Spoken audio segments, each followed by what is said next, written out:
Rock 100.5 KATT. I am Cameron Buchholtz here with comedian Steve Hofstetter. What's going on, man? How are you? It's been a while. It has been a while. It's been a while. I don't think I've made it out to the last few of your Bricktown comedy shows, but you've been coming here a long time, and I'm stoked for the one that you're going to be here on Monday. It's been real sad. We've just saved an open seat for you right in the front, Sure. and just like Ricky Bobby's dad, Okay.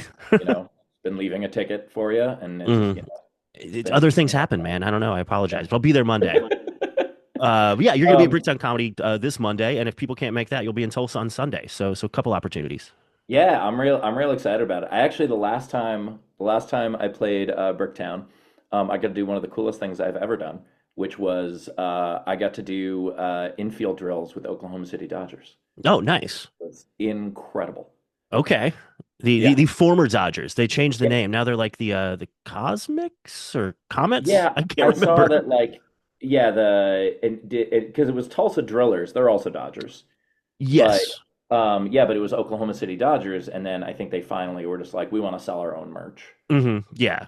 And And yeah. I think I was disappointed that it wasn't a sillier one. Like I appreciate the Corpus Christi Whataburger honey butter chicken biscuits and the isotopes, whatever is it, Albuquerque isotopes, like the Albuquerque Isotopes, Simpsons, yep. or the Named Montgomery just biscuits. yeah. Yeah, But those are very fun. I think a while ago, it was mm, probably about a decade ago, minor league teams started realizing that people don't go to minor league games because they're almost major league games. They go to mm, minor league games because it's a completely different animal. And so yeah, but yeah, it was really cool, and it was both wonderful because so they had us doing drills, so I'm at second base and I fielded a ground ball and picked it up and threw to first, and the whole team applauded, and I was like, both that feels incredible because I just a AAA team just applauded for me, but also it felt awful because they expected so much less. mm, Like all I did was pick up a just ground ball and throw it to first. The easiest thing you're supposed to be able to do in the field.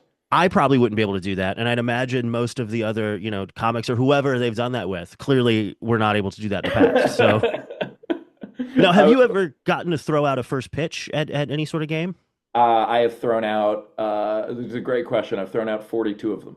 Okay. Okay. So quite a few. Yes, So your it's first one then, were you nervous? Were you like at some park in the days before, like practicing?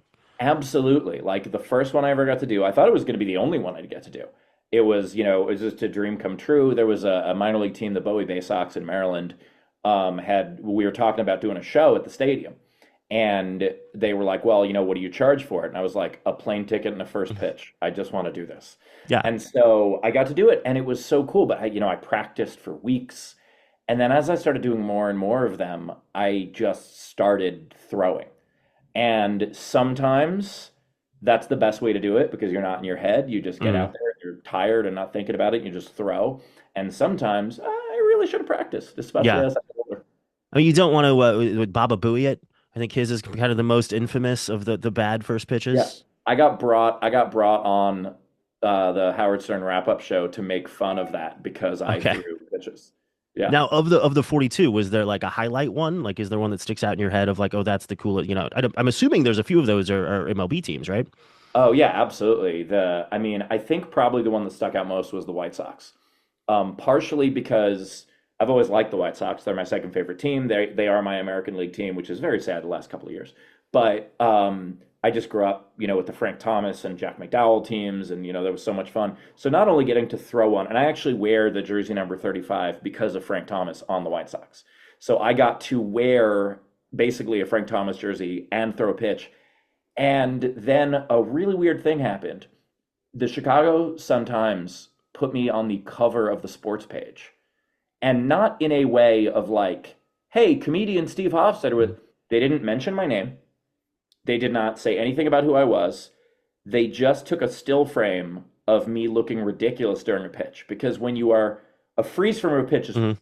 Sure, yeah. just one of those, and they just put it with the headline "Game Face." And I was like, the White Sox came back in the bottom of the ninth to win that game. How is that not the cover story? I mean, well, I mean, if it was in recent years, then people don't want to talk about the White Sox. But Sure, this was a while back. Yeah, yeah, this was, I mean, I actually but own a T-shirt of a silhouette of comedian Jimmy Pardo throwing the first pitch of his crazy, like, whatever. Like, it's merch for his podcast that I have. That's so fun. So I didn't know he had that. yeah. So I mean, I'm aware of the weird shapes that a body can make when you throw a pitch and maybe you're not Otani. Yeah, two separate major leaguers have described independently of each other have described my delivery with the word violent. Okay. So Which if is that's any indication. I mean, that's kind of impressive though, because I feel like the majority of people that go up for the first pitch, their whole goal is just to get it across the plate and not embarrass themselves. So if you have other adjectives than just good job or that was fine, I think you're doing something. I mean, the adjectives can be negative as Well, well. sure, but still. Yeah. I don't just throw. I try to actually pitch. I think I top out at around 60 miles an hour. The My birthday present this year, so I live in Charlotte now, Hmm. and my birthday present is the top pitching academy in the country is in Charlotte. And so I'm going to take some private lessons to see if I can throw 65. If I Okay. actually learn. But Put some I, juice on it. yeah, exactly. I had reached out to so I had done some work with CJ Nikowski, who now broadcasts for the Braves. And I reached out to him and I was like, "Hey, this is something I'm interested in doing. Like how do I go about this?" And he sent me this whole thing about how like, are you trying to work on, the like your vertical break or this whole I was like, I'm trying to work on my arm not breaking. Like I am Mm, 46 years old and I wasn't good at this when I was yeah, 30. sure. So I'm trying to not embarrass myself as I get older. That's funny. Well, good luck with that, I suppose. Thank you. Maybe yeah. I'm Uh, trying. I feel like as long as you can throw faster than your age is, you're doing great. Oh, that's a good way. I like that. That's a good way of looking at it. But it's also tough because sometimes when I do the first pitches, like major league teams will have anywhere from like one to three. Sometimes I've gotten to be the only one, which is really cool. Hmm. Sometimes it's you have to follow a kid. I had to follow a kid once who had Down syndrome and stage 4 cancer. And he did the cutest thing where he just right before the pitch he just announces, "This is my spin ball," and he's like 8 years old, and he spins around and just kind Hmm. of tosses one. And then they were like, "And now comedian Yeah. Steve Hofstetter." I'm like, "Oh no, please no, no! Can we just Yeah. end this Sure. before? I'm good. Yeah. Yeah, I broke my arm. I can't do it. Ah." But no, I mean, you're having done comedy for however long, you're used to following weird things, I'm sure. So it's not. But as a comedian, I've never had to follow something heartwarming. Sure. Yeah. Like, I've never had to follow a collective. Oh, Hmm. like that's not something that exists at comedy clubs. Right. That's true. That's true. But no, yeah. In addition to throwing first pitches, you are a veteran stand-up comic, and Yes. I would imagine if people are into stand-up comedy, at some point they've seen you on social media, because you kind of have always been a dude. I mean, even going back to the MySpace days, you've always kind of been ahead of the game when it comes to all that. And you were the first person I think I remember really seeing the crowd work clips or the heckle clips or whatever. Is that sort of where most people still kind of know you and come out to see you from? Yeah, Eddie Ifft once introduced me on a show and said, "You may know this next comedian from your inbox." Okay. Which I was like, "All right, that's fair." Yeah, it was something. Someone asked me to show, so I do Q&As at the end of shows, and someone asked me to show about, like, do I basically like, am I upset that I'm not like on TV more and just big on social media? And I was like, am I upset that I'm big on the largest form of communication in the world? No. Yeah. No, I'm totally fine with that. The like I have more followers on Facebook alone than like if my Facebook was a city, it would be the 10th most populated in the country. And I'm fine with Mm. that. I also did do some TV, and it's the Mm. worst. It's a terrible experience where 1,000 people who have no knowledge of content or what's funny and simply have a legal degree want to decide, what you can put on the air and what you can't, and that's just the worst. I love the freedom of social media, and so yeah, most people know me from that, and I'm happy about it. And now, how have you kind of handled how it's evolved? Because it went from you creating a different MySpace profile for each city you were going to now nearly every comic that is selling out comedy clubs is known through TikTok or Reels or whatever it may be. I mean, it's so much of it is just kind of keeping up on how it all works. There is a science behind it. Um, but it's also, the thing that I have found that works most for me is authenticity.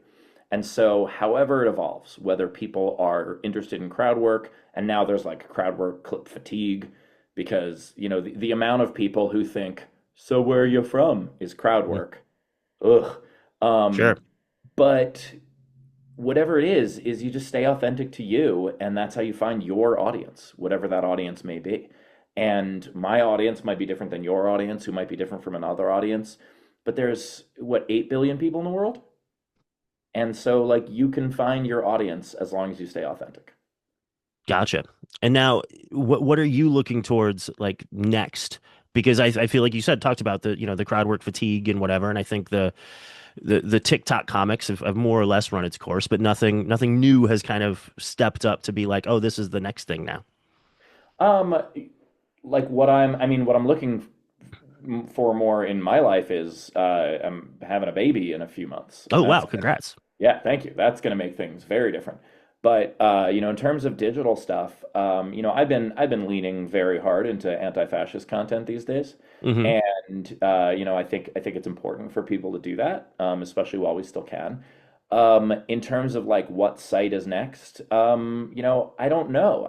Right now Meta is pushing the written word as well as pictures, and so there are so many comedians who are still like, oh, Matt Rife got famous on videos 4 years ago, so Hmm. all I'm going to do is video content. And like, no, you have to keep an eye on what's actually being pushed out there and what actually is resonating with people, what gets the most shares, etc.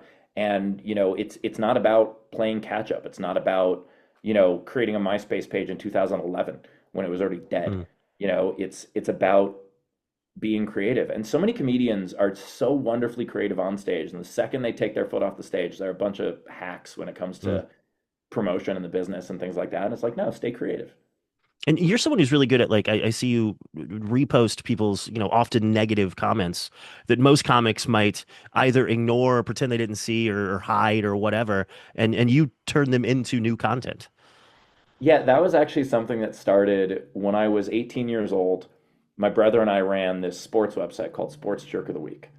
And we were actually the first to regularly report on crime in sports. And we Something that's got been eradicated and doesn't happen anymore. Yeah, exactly. Yeah. No, the idea of reporting off field didn't really happen before that. And I mean, a lot of publications were very nice in giving us kind of the credit for that. But we would get some hate mail from people. And we decided to make a hate mail archive. And my favorite one was when John Rocker, I don't know if anyone remembers this, but John Rocker was an idiot who pitched for the Braves, who, I mean, he was so stupid at one point. He said that the way he lives his life, he's probably not going to live to 25, and he was 26 at the time. So that's who we're talking about. He's And he sort said of who the Kenny Powers character that from Eastbound and Down was loosely kind of based on, I think. exactly. Imagine Kenny Powers, except Mm, openly bigoted. mm, yeah.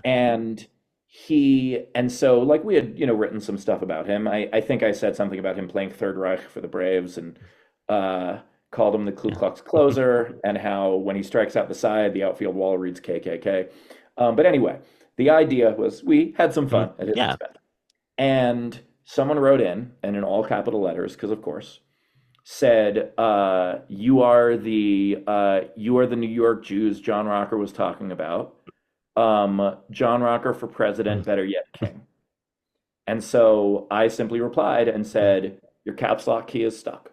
mm, Your ignorant racist moron key is also stuck." And that got more views. That piece of mm, hate mail reply got more views than the original thing we had written about Rocker. And that just showed, like, that was a great lesson for me, where it's like, oh, people want to clap back at the idiots in their lives. Like mm, we're all surrounded by idiots. Whether you work with idiots or you have family that are idiots or the people in your, local mom and pop restaurant are idiots, whatever. Like Mm. we all run into idiots every day and we all want to mouth off. And not everybody can, not everybody has that Mm. luxury. And so it seems to be catharsis and I've kind of been doing it ever since. Nice, man. Well, appreciate you taking the time. And again, stoked for the show. You'll be at, again, Bricktown Comedy Club here in OKC this Monday night. BricktownComedy.com is where they can go for tickets and whatnot. And yeah, man, stoked for the show. Absolutely. Thanks. It's so good to catch up with you. For those Indeed, who do man. not know, we did a show together in Oklahoma City probably over a decade ago. Yeah, I think it must have been like 2010, something like that. Yeah. And then yeah, I think I drove. I think it was I drove you to Dallas. I think we did OKC, and then I drove you to Dallas. And we did Dallas. Yeah. So a Yeah. It very was long time ago. yeah, that was when it was just like, hey, where are we gonna do a show? I don't know. Wherever has a microphone and 10 people, that's where we'll go. Sure. And I think that was about how many people were at the OKC show. I think it was. It was the leaner days. Yeah, yeah, indeed. But yeah, man, it'll be great to see you again. And again, Bricktown Comedy Club this Monday night. Thank you, everybody.